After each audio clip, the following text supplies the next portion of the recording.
জয় গৌর, জয় নিতাই। আজ বাংলা 22শে চৈত্র 1430 ও ইংরেজি 5ই এপ্রিল 2024 শুক্রবার একাদশী পাপমোচনী। এই পাপমোচনী একাদশীর দিন আমি শ্রী চৈতন্য চরিতামৃত পাঠ করছি।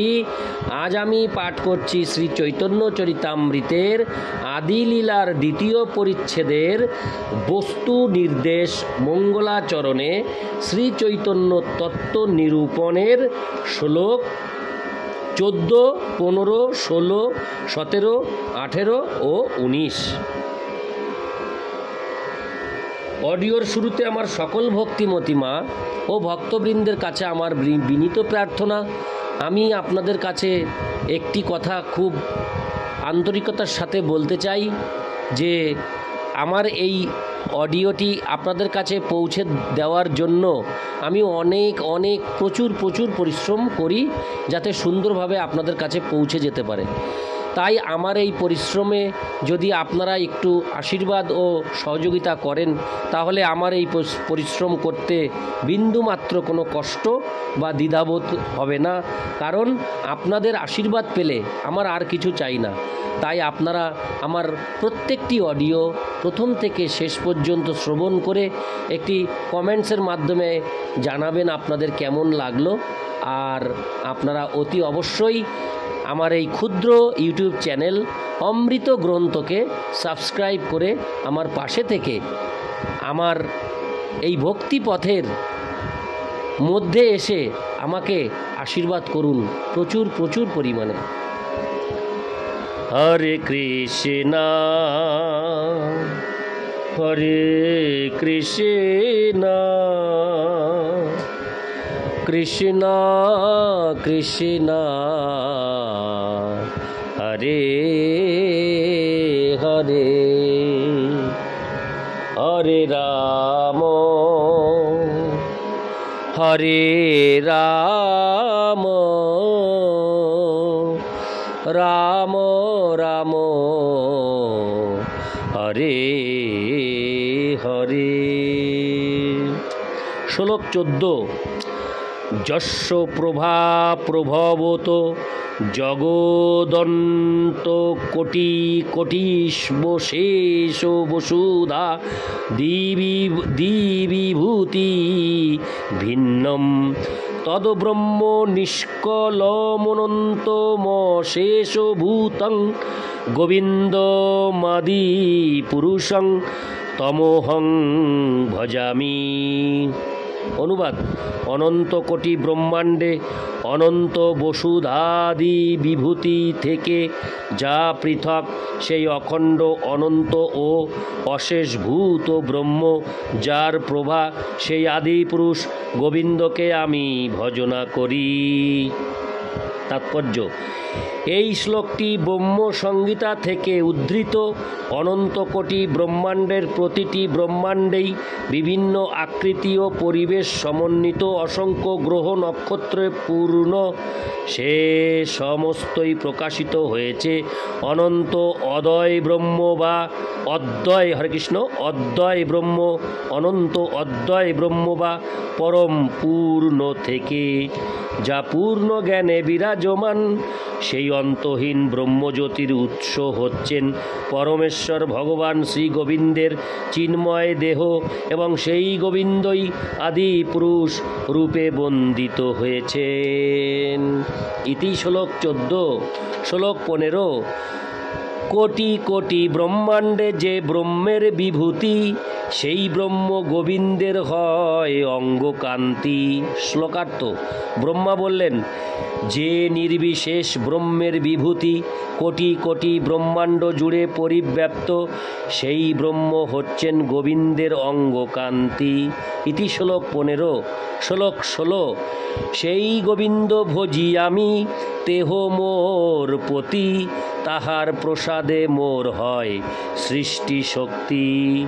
শ্লোকার্থ: আমি ব্রহ্মা গোবিন্দের ভজনা করি, তিনি আমার পতি, তার কৃপাতেই আমি ব্রহ্মাণ্ড সৃষ্টি করার শক্তি লাভ করেছি। তাৎপর্য: সূর্য যদিও সমস্ত গ্রহগুলি থেকে বহু দূরে অবস্থিত, তবুও তার কিরণ সমস্ত গ্রহগুলিকে পালন করে। বাস্তবিক পক্ষে সূর্য তার তাপ ও আলোক সমস্ত ব্রহ্মাণ্ড জুড়ে বিতরণ করে, তেমনি পরম সূর্য গোবিন্দ তার বিভিন্ন শক্তি রূপে সর্বত্র তাপ ও আলোক বিতরণ করেন। সূর্যের তাপ ও আলোক সূর্যের তাপ ও আলোক সূর্য থেকে অভিন্ন, তেমনি গোবিন্দের অনন্ত শক্তিও স্বয়ং গোবিন্দ থেকে অভিন্ন। তাই সর্বব্যাপ্ত ব্রহ্ম হচ্ছেন সর্বব্যাপ্ত গোবিন্দ। ভগবদ্গীতায় স্পষ্টভাবে উল্লেখ করা হয়েছে যে নির্বিশেষ ব্রহ্মের আশ্রয় হচ্ছেন গোবিন্দ। সেটিই হচ্ছে যথার্থ তত্ত্বজ্ঞান। ইতি শ্লোক 16। শ্লোক 17। মুনয় বাত বাসনা শ্রমণা ঊর্ধ্বমন্থিন ব্রহ্মাক্ষং ধাম তে জান্তি শান্তা সন্ন্যাসীনো মলা। শ্লোক 17 অনুবাদ: দিগম্বর, শ্রমশীল ও ঊর্ধ্বরেতা মুনিগণ এবং শান্ত ও বিমল চিত্ত সন্ন্যাসীরা ব্রহ্মলোক নামক ধাম প্রাপ্ত হন। তাৎপর্য: শ্রীমদ্ ভাগবতের এই শ্লোকটিতে বাত ও বাসনা শব্দটি সেই সমস্ত পরমার্থবাদীদের উদ্দেশ্যে ব্যবহৃত হয়েছে যারা কোনো রকম জড় বস্তুর উপর নির্ভর করেন না, এমনকি তাদের দেহকে আবৃত করার জন্য তারা বস্ত্র পরিধান করারও প্রয়োজন বোধ করেন না। পক্ষান্তরে তারা সর্বতোভাবে প্রকৃতির উপর নির্ভর করেন। এই ধরনের তপশ্চর্যা পরায়ণ সাধুরা প্রচণ্ড শীতে অথবা উত্তপ্ত গ্রীষ্মে তাদের দেহ আবৃত করেন না। সব রকম দৈহিক কষ্ট উপেক্ষা করে তারা কঠোর তপশ্চর্যা পালন করেন এবং দ্বারে দ্বারে ভিক্ষা করে জীবন ধারণ করেন। জ্ঞাতসারে অথবা অজ্ঞাতসারে তারা কখনো বীর্যপাত করেন না। এভাবেই কঠোর ব্রহ্মচর্য পালন করার ফলে তারা ঊর্ধ্বরেতা হন। তার ফলে তাদের বুদ্ধি ও স্মৃতিশক্তি অত্যন্ত প্রখর হয়। তাদের মন কখনো পরম তত্ত্বের ধ্যান থেকে বিচ্যুত হয় না এবং তারা কখনোই জড় ইন্দ্রিয় সুখ ভোগের বাসনার দ্বারা কলুষিত হন না। এভাবেই কঠোর তপশ্চর্যা পালন করার মাধ্যমে এই ধরনের তপস্বীরা জড়া প্রকৃতির স্তর অতিক্রম করেন এবং নির্বিশেষ ব্রহ্মে প্রবেশ করে সেখানে স্থিত হন। ইতি শ্লোক 17। শ্লোক 18। আত্মান্তর্যামী যারে যোগশাস্ত্রে কয়, সেহ গোবিন্দের অংশ বিভূতি যে হয়। শ্লোকার্থ: যোগশাস্ত্রে যাকে অন্তর্যামী বা পরমাত্মা বলে বর্ণনা করা হয়েছে তিনি হচ্ছেন গোবিন্দের অংশ বিভূতি। তাৎপর্য: পরমেশ্বর ভগবান স্বাভাবিকভাবেই আনন্দময়। তার আনন্দ উপভোগ বা লীলাবিলাস সব কিছুই সম্পূর্ণরূপে চিন্ময়। তিনি সম্পূর্ণরূপে জড় জগতের অতীত। এই জড় জগতের সব কিছুই দৈর্ঘ্য, প্রস্থ ও উচ্চতার দ্বারা পরিমাপ করা হয়, কিন্তু পরমেশ্বর ভগবানের রূপ, দেহ ও অস্তিত্ব অন্তহীন। তিনি ব্যক্তিগতভাবে জড়জগতের কোনো বিষয়ের সঙ্গে যুক্ত নন। জড়জগৎ সৃষ্টি হয়েছে তার পুরুষ অবতারের মাধ্যমে, যিনি মহৎ তত্ত্ব সমস্ত বদ্ধ জীবদের পরিচালনা করেন। তিনি পুরুষ অবতারের তত্ত্ব হৃদয়ঙ্গম করার মাধ্যমে জীব জড়া প্রকৃতির 24টি উপাদানের দ্বারা গঠিত এই জড়জগতের স্তর অতিক্রম করতে পারে। মহাবিষ্ণুর একটি বিস্তার হচ্ছেন ক্ষীরোদক ও সাই বিষ্ণু, যিনি প্রতিটি জীবের হৃদয়ে পরমাত্মারূপে বিরাজ করেন। আর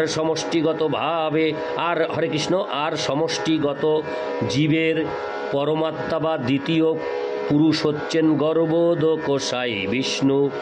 জড়জগতের অনন্ত কোটি ব্রহ্মাণ্ডের সৃষ্টিকর্তা হচ্ছেন কারণ সমুদ্রে সাহিত প্রথম পুরুষাবতার, তাকে বলা হয় মহাবিষ্ণু।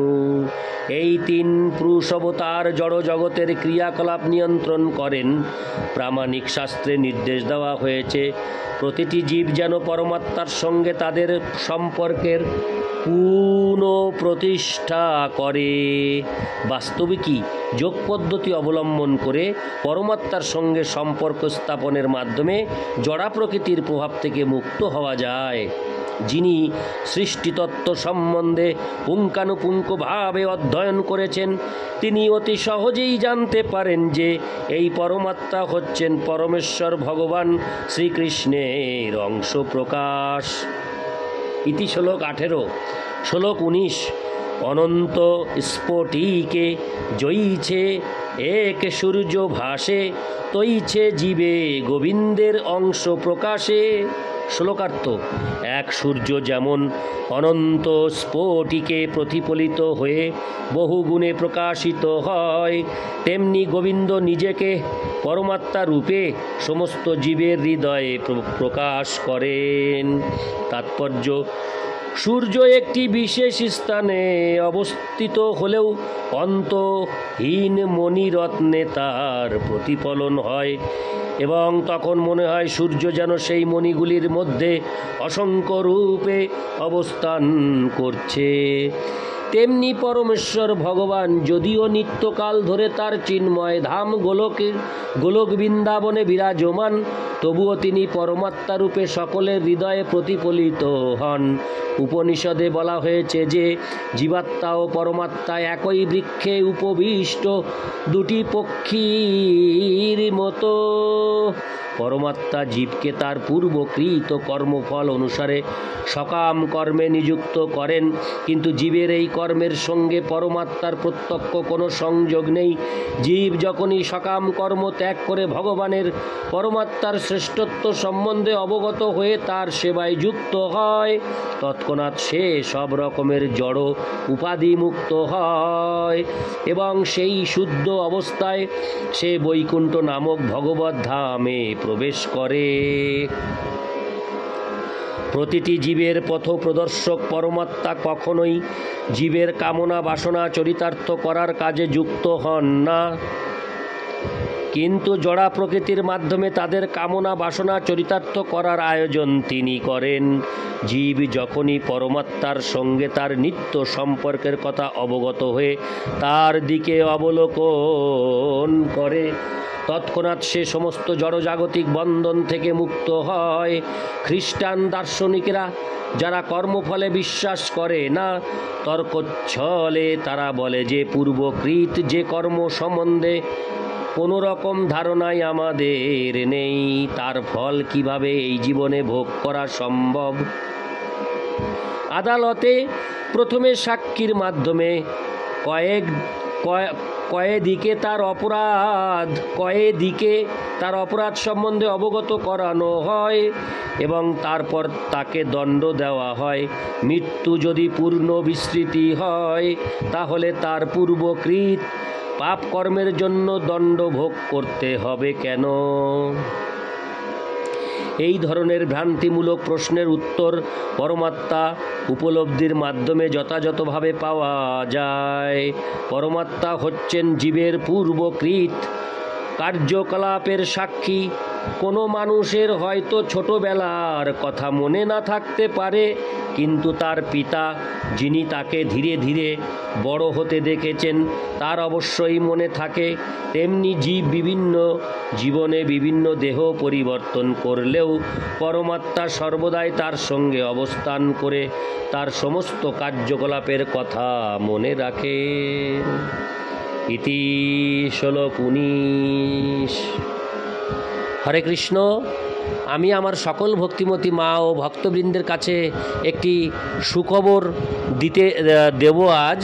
আমি এর আগেও হয়তো দিয়েছি কি দেয়নি আমি ঠিক মনে করতে পারছি না, তো আজকের থেকে প্রতি অডিওতেই আমি এই কথাটি বলবো যে আমার জীবনের পূর্ণতা নামক একটি ভাগবত পাঠের চ্যানেল আছে, সেখানে আমি নিয়মিত ভাগবত পাঠ করে পোস্ট করি।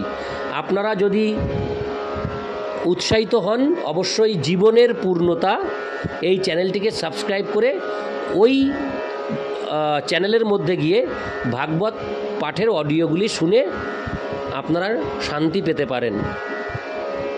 জীবনের পূর্ণতা, এটি হচ্ছে আমার ভাগবত পাঠের চ্যানেল। আপনারা ওখানে গিয়ে সাবস্ক্রাইব করে ভাগবত পাঠ শ্রবণ করতে পারেন।